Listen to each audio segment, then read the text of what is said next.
Welcome back, my students, to another lecture on the galaxy of Project Morningstar. Today, we shall be covering how the Hegemon handles planetary colonization. So get your notes ready as we begin today's lesson.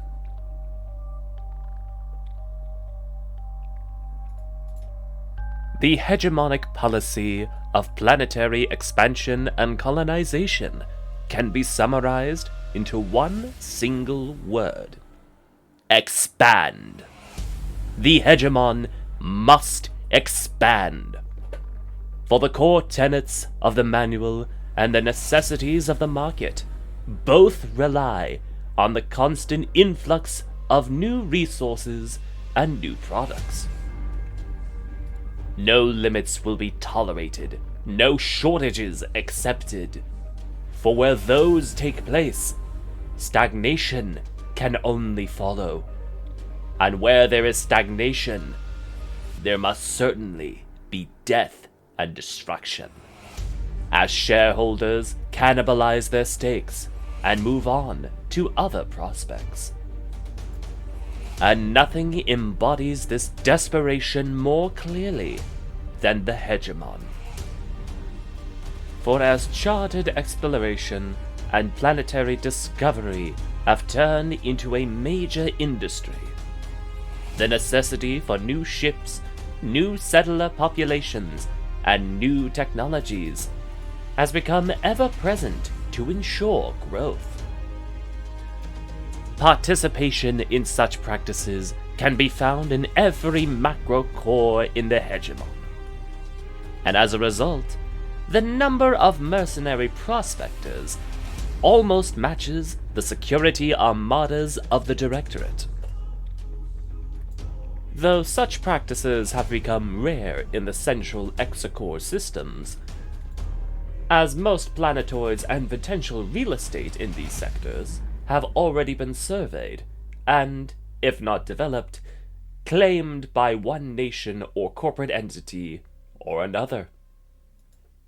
And while it is certainly not unheard of for hostile takeovers or conflict to occur, most entities deem it not worth the cost, finding it much more efficient to explore the outer regions of known space instead. High demand and equally high rates of competition have ensured that habitable and near-habitable worlds are always at a premium and can often be claimed by multiple explorers, even so much as fully settled, without knowledge of the other party.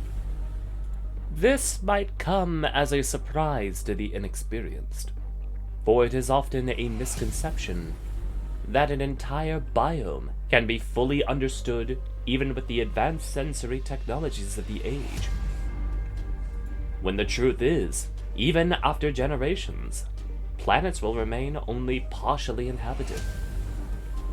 However, full development of a planet is not unheard of, such as the stack cities of the Fargol Kritaki, or the continent-spanning pyramidal warehouses of Uniferos.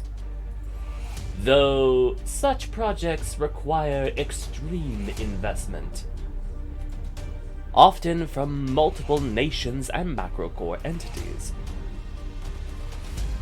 Ancient examples of such ecumenopolification, such as ancient Harad, which was developed during the Bright Age, tend to inspire many a magnate who then attempt similar undertakings.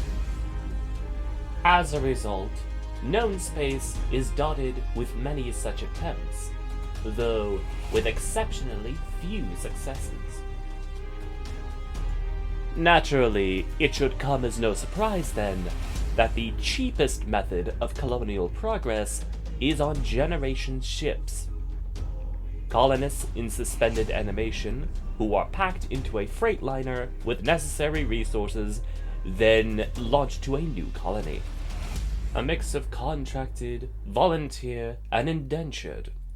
The population is then sent to fulfill the mandate of their macrocore, with the hope of working off debt to become their own society. The form of which said macrocore does not care, so long as the quotas are met. Nor do they care if older nations demand the fealty of these colonies, which almost always ends in some kind of conflict that they also benefit from. With the policy now covered, let us go over the two main methods of colonial speculation, which I shall directly quote. Method 1.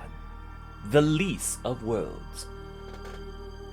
There are no boundary limits for a nation of the Hegemon, save for the borders of other nations that belong to the Hegemon and are regulated by the Commission. New worlds and systems naturally belong to the hegemonic nation it is closest to on a parsec-to-parsec basis. Contracts by an interested corpo are signed and the territory is then officially leased for the corpo to develop. In this way, a local government is sustained by the finance of the lease, and incentivized to send its citizens to help develop the region. Method 2. Manifest Destiny.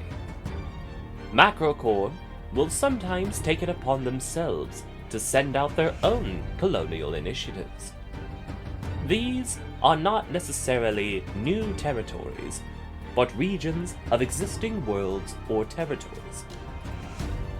Biomes are valuable, immensely so, but even after thousands of fiscal cycles, a planet will still barely be inhabited to its highest sustainability potential.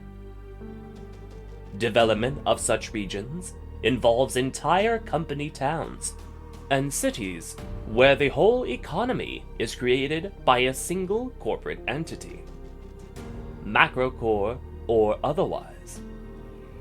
This style of colonization will often not be sustainable beyond a generation. The colony asset is often then sold once the initial boom peters out.